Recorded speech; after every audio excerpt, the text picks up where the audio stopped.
The question comes up frequently in forums, so what are you going to do if you want to convert a document color mode? So this is an RGB file. How do you convert that to CMYK?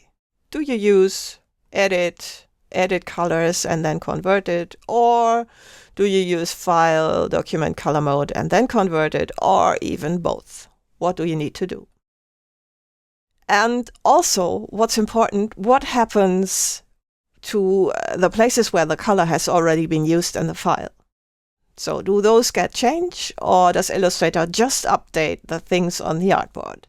Now the thing is, in Illustrator, a file is either RGB or CMYK, and everything embedded in that file will follow. If you have a photo that is linked into the file, that will not follow, but everything that is embedded will follow, and that also applies to brushes and symbols and stuff like that. And let's check that out. I'm going to make a new file. I'm going to make that a print file, so based on the print profile, and then it's a CMYK color mode. So let's create that. And in order to check out what happens, we're going to make a brush. So I'm going to create a rectangle, and that rectangle will have a black fill and also no stroke.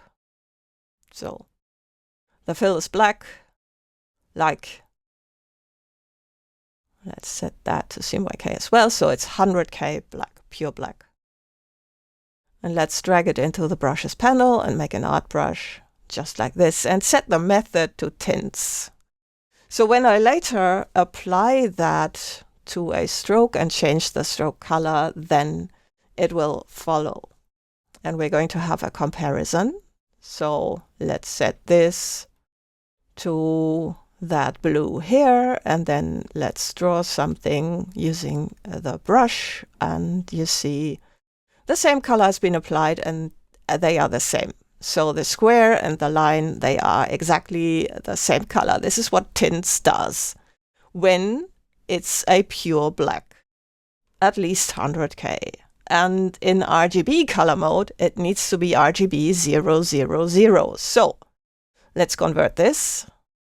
Document color mode RGB, so everything will follow, also the brush. And now we need to apply the color again. So let's go in here and apply this swatch, and let's select this and also apply the swatch. And you see that does no longer match. So why is that? And in order to check that, we're going to drag this out of here. And then we have this shape, and go and select that. And then let's go to the color panel. And you see this has been changed. And even when you check out the CMYK values, this is no longer 100K. So obviously it has been touched. Let's do vice versa. So I'm going to create a new file, and let's make that a web file, so it will be RGB. And in order to check out that, we're going to make a symbol. And I'm going to set this to RGB, and then let's make this red, and I'm going to put a circle on top, no stroke, and let's apply a gradient to that, like this. And let's check this out. This is white, and this should be black, like so. And then let's make it a radial gradient. And in order to make this into a light reflex, so we have to set this to screen. And then everything that is black vanishes. Now, what happens to this if it is a symbol?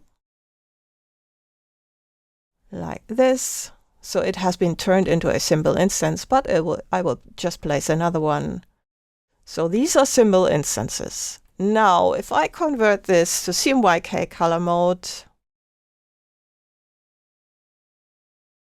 you see again, we see a change. And this happens because the blending mode screen does not work in CMYK color mode. That's why this happens here. So obviously the symbol as well has been affected by the color mode change.